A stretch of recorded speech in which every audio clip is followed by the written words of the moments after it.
Macmillan Audio presents The Electric Woman, a memoir in Death-Defying acts by Tessa Fontaine, read for you by the author.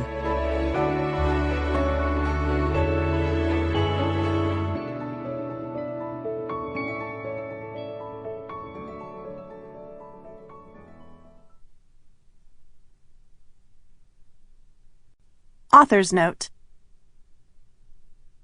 I have tried to recreate events, locales, and conversations as accurately as possible from my memories and extensive notes. In a few instances, I have changed the names or identifying details of individuals in order to preserve anonymity. There are no composite characters, though I had to omit some people and events in the interest of book length. If you want some juicy stories that were left out, send me a postcard, and I'll see what I can do. Prologue. The trick is, there is no trick. We start by lighting ourselves on fire. Parts that are easier to put out than our faces. Hands to begin. Arms outstretched, palms toward the darkening sky.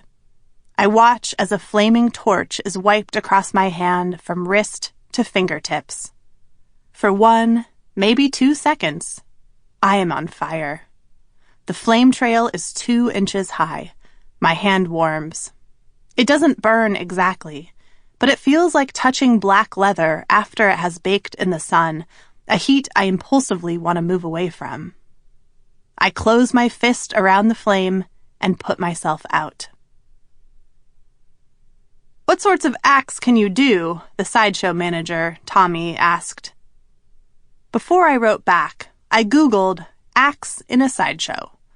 I culled a list of what I saw on Wikipedia's sideshow page. Juggling, fire swallowing, poi spinning, magic. I started feeling more brazen. What couldn't I learn in a couple of months? Bed of nails, snake charming, I wrote. Then, all animal charming. I'm good with animals. Terrific, Tommy wrote back. See you in 2 months. I decided to learn one of the many acts I'd claimed to know, so now I'm in an Introduction to Fire Eating class at a fire arts collective in Oakland, California, because, of course, these things exist in the Bay Area. The evening outside the fence does not notice me. Buses sigh. A kid across the street accuses another of a basketball foul. Old women roll their groceries behind them. I smell slow-cooking meat and exhaust. This is not a time to pause, close my eyes, and try to remember all these sounds and smells, but I do anyway. I'd hoped some magic was involved in learning to eat fire, something that meant you didn't really have to do the thing it appeared you were doing. Maybe you spread a flame-retardant solution in your mouth, like on hotel curtains.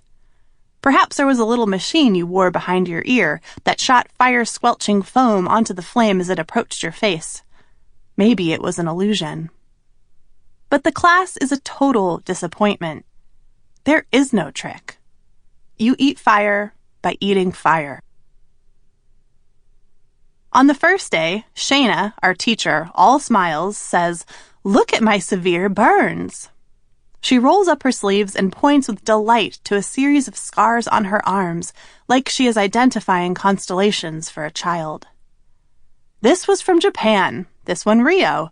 Sometimes you burn yourself really badly in a performance," she says. "What do you do then?" I ask. "You put yourself out and keep on smiling." The class is in a massive warehouse full of fire artists. We trudge past the welders and blacksmiths and ceramicists into an outside yard full of huge gas canisters and "No smoking, dangerous, and flammable" signs. We light our torches. I try not to think about the waiver I signed detailing possible death and dismemberment. The first lesson, how to put yourself out. Sample complete. Ready to continue?